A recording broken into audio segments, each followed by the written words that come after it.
Hey, good morning, U.S. history. Happy Tuesday morning or Tuesday afternoon or Tuesday evening, whenever you guys, I guess, are viewing today's teaching moment from Mr. Flynn. And so we're continuing here with our unit dealing with the decade of the 50s.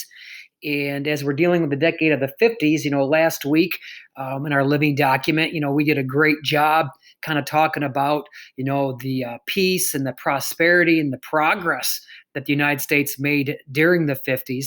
But at the same time, this week we're focusing more on the haves and the have nots. The poverty that still exists in the United States, the prejudice, the racism that still existed, and the other problems that we faced. And so that's going to be today's kind of teaching moment. And our moment today is going to focus on this guy right here. His name is Thurgood Marshall. Now, quite the story of Thurgood Marshall, because, first of all, from the 50s, that if you listed like 10 people from the 50s who were like most influential in the United States during that decade, probably on most people's list, Thurgood Marshall would make that list. And so he kind of is like synonymous with the 50s. And in fact, he's going to be a major player in the 60s and 70s and 80s as well. But we're going to focus this first slide on Thurgood Marshall from the 1950s. Lawyer, and he worked with that group, which was our on deck this morning, kind of dealing with the NAACP, the National Advancement of Colored People. And so the NAACP, what they do is if they see maybe like a minority group or a minority who's not getting treated fairly, who may, not get a job based on their color or just flat out discrimination, a lot of times the NAACP kind of steps in and they kind of help kind of fight the cause of maybe that individual. And so what happens is in the 50s, we've had for the longest time, we've had that policy, that rule of separate but equal. Of course, that was the Plessy versus Ferguson case of 1896 that basically said that segregation was legal. Segregation was okay as long as if it was separate, but it was equal. And we all know that it was not equal. It was definitely separate. I mean, that part, we could probably say that was probably correct, but definitely not equal. When it came to schools in particular, the white schools had a lot more advantages than the colored schools. You had different in restaurants, you had a white seating area, you had a colored seating area, which was usually quite small, kind of crowded. So it was never equal. And so technically unconstitutional. But that's got to be like decided by the Supreme Court. And so in 1954, the Supreme Court case of Brown versus the Board of Education goes all the way to the Supreme Court. Now, if you ever get a case to the Supreme Court, you're usually going to have many lawyers, big time lawyers that are really good. They're going to argue your case, argue your cause. And so Thurgood Marshall was just like one of the lawyers that kind of like was going to argue against separate but equal. But he was probably the leader of that group of lawyers that kind of argued against separate but equal. So he played a major role in the 50s. Obviously, the Supreme Court ruled that separate but equal was unconstitutional, that it was not even close to being equal. And that kind of helped lead to the end of separate facilities based on, the color of your skin.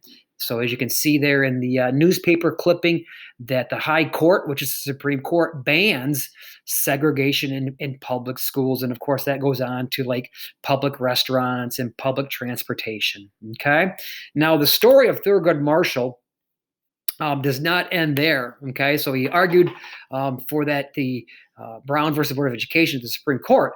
Let me see here. What happens next is Thurgood Marshall will eventually become part of the Supreme Court in the 60s. So like 10, 11 years later. And what we probably remember, or maybe we don't remember, so here's a crash course refresher, is that if you ever get to be on the Supreme Court, you're one of 9 people. And to get on the Supreme Court, you first have to be nominated by the president, and that's one of the powers of the president, that he or she gets to pick people to be on the Supreme Court. And so Thurgood Marshall was picked to be on the Supreme Court by former President Lyndon Baines Johnson. Yeah, LBJ. We also know that the United States is based on checks and balances, that the president just can't pick whoever he wants. He or she has to be confirmed by the United States Senate. And so in the 60s, Thurgood Marshall is nominated to be on the Supreme Court. You kind of go through kind of like an interview process with the Senate, where the senators get to ask you questions, and then eventually they're going to vote. This next picture here tells you a little bit, I guess you could say, about the popularity of Thurgood Marshall. So he was confirmed by the Senate to be on the Supreme Court. And as you can see, the vote total wasn't even close. 69 to 11. And of course, that number kind of jumps out at us a little bit different because you take 69, you take 11, you get 80. And so we know that there's 50 states, 2 senators from each state, that only 80 senators voted. Now, I don't know why only 80 senators voted. That might be something that you may want to look up on your own. So that's the first thing that kind of jumps out at me, is that, only 80 people voted. What also jumps out at me is it's a landslide. It's not even close, and if you follow American politics today, if you follow our Congress today, it's close. I mean, it's basically Republicans vote with Republicans, Democrats vote with Democrats, and just about everything that passes the Senate or the House is like, based on party lines. So like today, if something would pass the Senate, it'd probably be 52 to 48 with the Republicans getting their way, because there's right now more Republicans in the Senate. So what kind of jumps out at me about the number here, first of all, it's only 80 senators voted. I'm not sure why, but again, you can look that one up. But also how it was a landslide confirmation, 69 to 11, to confirm Thurgood Marshall to the Supreme Court, and he becomes the first African American on the Supreme Court. Okay, the other thing that we know about the Supreme Court is that if you're a justice on the Supreme Court, there is no term limit. You serve on the Supreme Court for as long as you want. I mean, you could serve to the day you die, or you could serve for 20 years, 23 years, 4 years, and then you can retire. So Thurgood Marshall dies at age 84, and he served 24 years. So he was confirmed in 1967. He served all the way to 1991. So 24 years is quite a long time to be on the Supreme Court. And so when Thurgood Marshall passes away, of course, now you get to have an opportunity to, pick somebody else. And so what happens is this guy is picked to replace Thurgood Marshall.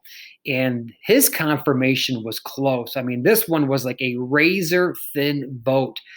And one of the big differences between Thurgood Marshall and Clarence Thomas, who was confirmed in 1992, and by the way, he's still serving, and we're in the year 2020, is that Thurgood Marshall kind of had a philosophy of being more liberal, being more on the side of the Democrats, and Clarence Thomas is known as a very staunch conservative, which is more Republican.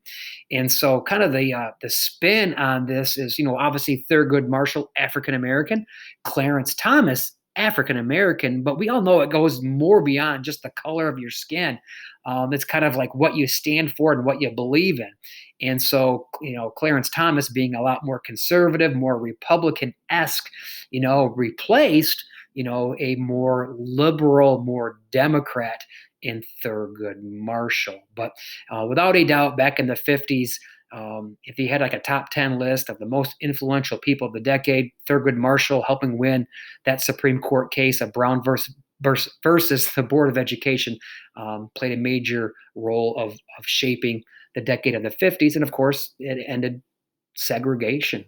And so that's today's Tuesday morning lesson from Mr. Flynn. Thurgood Marshall, and we splashed a little bit of Clarence Thomas in there as well. Okay. All right. And